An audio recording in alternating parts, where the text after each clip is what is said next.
This is Algebra 2, Lesson 1-1, Patterns and Expressions.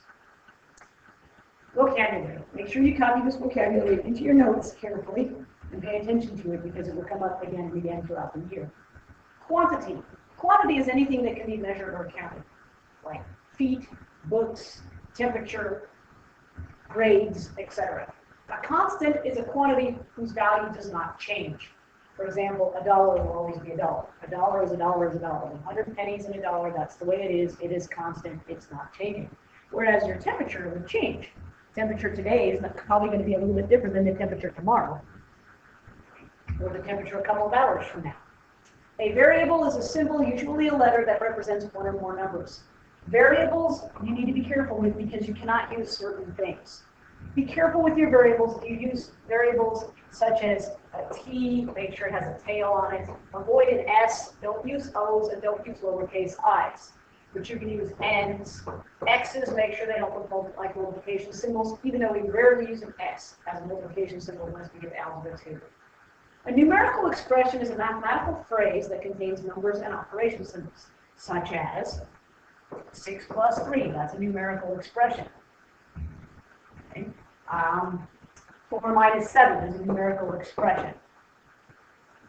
An algebraic expression is a mathematical phrase that contains one or more variables. The difference between a numerical expression and an algebraic expression is an algebraic expression has a variable, like 3x or 5y squared plus 7t.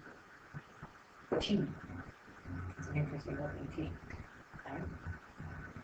That's the difference between algebraic expressions and numerical expressions. Okay, patterns and expressions. We've done some of this in Algebra 1. We've done some of this in geometry. This should be reviewed.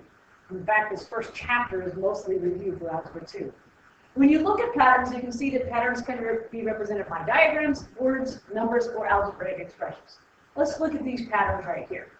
Look at the pattern from left to right. What is the pattern? Then draw the next figure. If I look at these, being a geometry teacher, I observe quite a few different things. Some people look at this and say, oh, this has 3 sides, this has 4 sides, this has 5 sides, so the next one just needs 6 sides. I'm looking at this going, this has 3 equal sides, this has 4 equal sides, and this has 5 equal sides. So therefore, my next figure better have 6 equal sides. It's got to be a polygon that is increasing by 1 side each time, and the next figure would be a regular hexagon. So what is the pattern? Okay, the pattern is that it's a polygon that is increasing by 1 side each time. I'm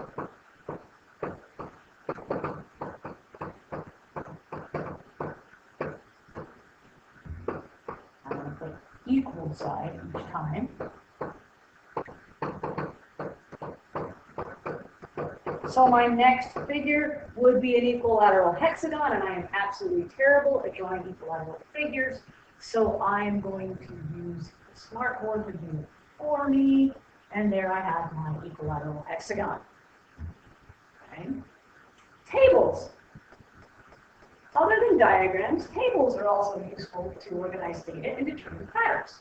The first column is the input, the last column is the output, sometimes known as your X and Y, and the middle column is what we call the process column, which is what you do to work on to show your work. So if we look at this figure here, it says how many tiles will be in the 25th figure in this pattern. Now, I personally don't want to draw 25 of these to figure this out. Since there's only 3 of these on here, I'd have to draw 22 more. I don't want to do that, so I'm going to try to figure out a pattern.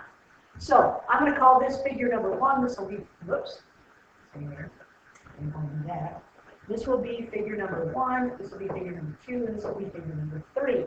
So I'll just scroll up here a little bit so we can get a little bit more space.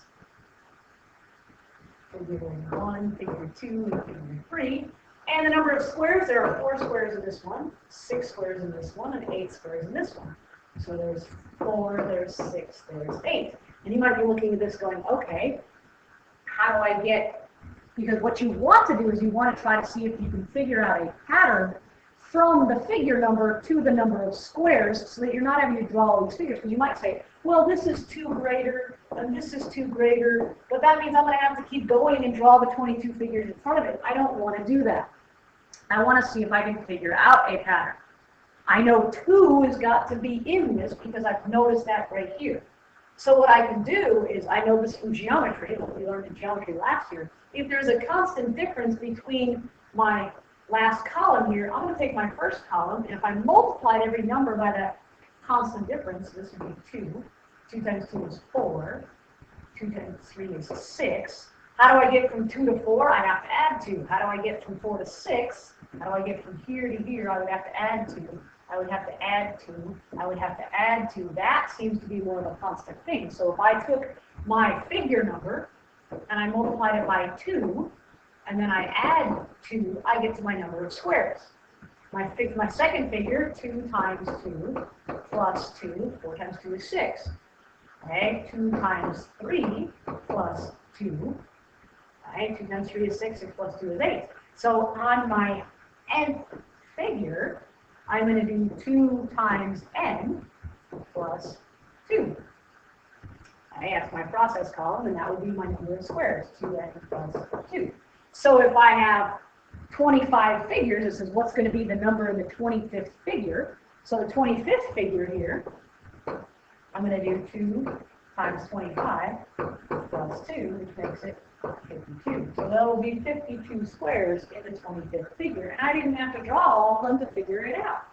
Very important concept. Using a graph. Most of us have read graphs by now. Normally on a graph, the x-axis is your input, the y-axis is your output, right? And the input is normally your what we call the independent variable. And the output is the dependent, because it only depends on what you put in the input. So there's your dependent variable. So the graph shows the number of cups of flour needed for baking cookies. So if I look at this, if I'm baking 1 batch of cookies, I need 2 cups of flour. 2 batches of cookies is 4 cups of flour. 3 batches of cookies is 6 cups of flour. Okay, so if I follow this pattern, right, if you look at this and follow this pattern, you should be able to figure out how many cups of flour you're going to need. Okay, so if I look at this, okay, 1 batch is 2 cups, 2 batches is 4 cups, 3 batches is 6 cups, 4 batches is going to be 8 cups, because it's 2 times the number of batches. Okay, so for 4 batches of cookies, I will need 8 cups of flour.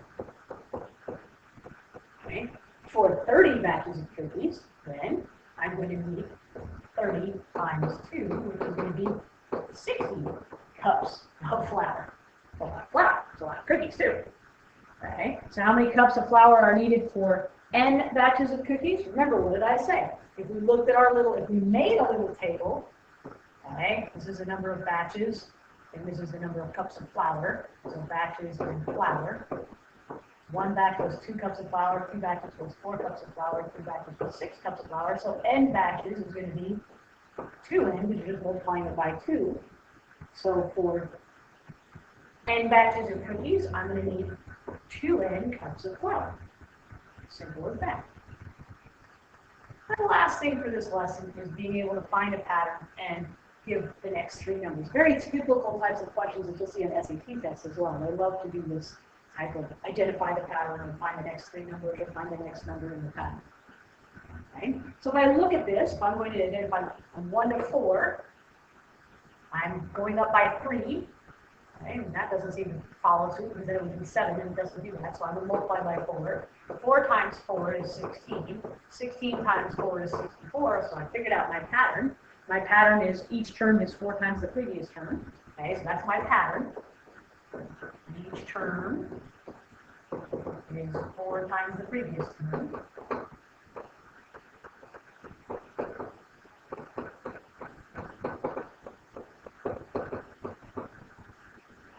So, the next 3 numbers in the pattern, okay, 64 times 4, which is 256, 256 times 4, which is 1,024, and 1,024 times 4, which is 4,096.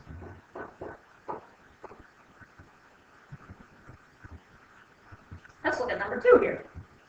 3 to 7, 7 to 11, 11 to 15. Okay, for this one, I'm going to add 4.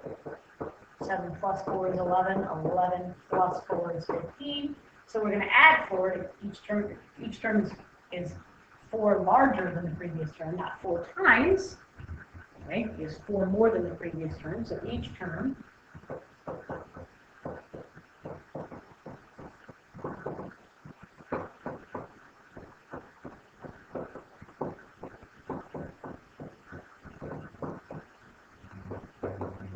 and my next 3 numbers, 15 plus 4 is 19. 19 plus 4 is 23. And 23 plus 4 is 27. So my next 3 numbers are 19, 23, and 27. Okay, so we've given the next numbers in the sequence, and we've given these. Okay, last one here. Okay, 3 times 2 is 6, 6 times 2 is 12, 12 times 2 is 24. So each term is twice the previous term.